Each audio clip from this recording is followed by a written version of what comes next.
In insensitive news, submitted by Arenita Ramirez. People are furious over a children's book about happy slaves baking a cake. It's a children's book? Is it old? Brand new book by Scholastic. Scholastic? Wow. The one with the little red label on the side? That Yeah. shit's like the Books. yeah, books of all books, elementary books. Yeah. Y'all remember they used to get that fucking book club, that Scholastic shit? I fucking love What that. was that shit made out of? Newspaper. If you smear it enough, you could smear all of it too. It's like a Japanese napkin. Yeah, so this book is called A Birthday Cake for George Washington. And the story is about George Washington's chef, Hercules, and his daughter, Delia. They are baking a special cake for George Washington's birthday, and in the book, they're depicted as like very happy slaves, you know, baking this cake for their master. Wait, how do they know they're slaves? Do they have like chains on their neck and shit, and they're like in ragtag like pants? Or is it like inferred since they're black that they think historically they would have been slaves? The book's description reads, no matter how delicious the president's cake turns out to be, Delia and Papa will not taste the sweetness of freedom. Oh my god! What's wrong with that though? But what is the purpose of this book? Isn't it to teach children about slavery? Yes, but the reason why this book got so much backlash is because, It's too real. because they're showing these slaves as being happy. I think they wanted to make it cute. They're shown to be happy, but the text says they'll never taste freedom.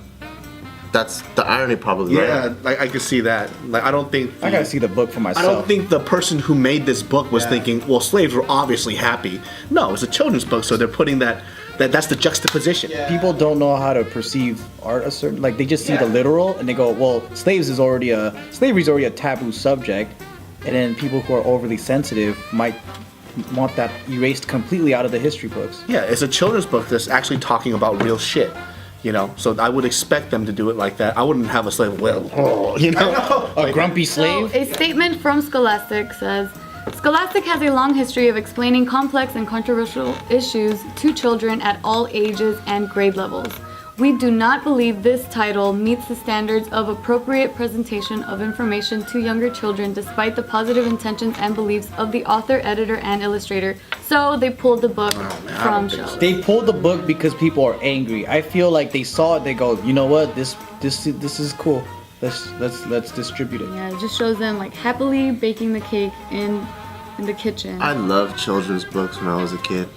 You get it, and it's all big, and you open it, and the picture's all big, and it smells all good, and the pages are all crisp. Or sometimes they're like cardboard pages. Oh yeah, it's just stiff like that. You know, people that were angry about this book, they're saying it's like Anne and Otto Frank baking cookies for Adolf Hitler on Christmas. That's what they're comparing this story to. How can someone teach a complicated subject like this to someone, let's say, like Isaac's age? I think my issue is like, well, if I saw this book, you know, I give it to my kid, he's like 4 or 5 years old, and the picture is this slave baker with burned hands and tears on his face, you know, and it's like, You're not gonna show to be him. able to divulge that information how I want to my kids, you know.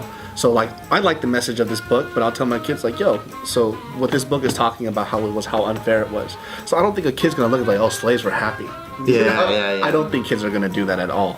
And you know, this is just once again one of those things where everybody nowadays on social media has a fucking voice, and not everybody should have a fucking voice. In my not in that kind of sense, but I don't think so.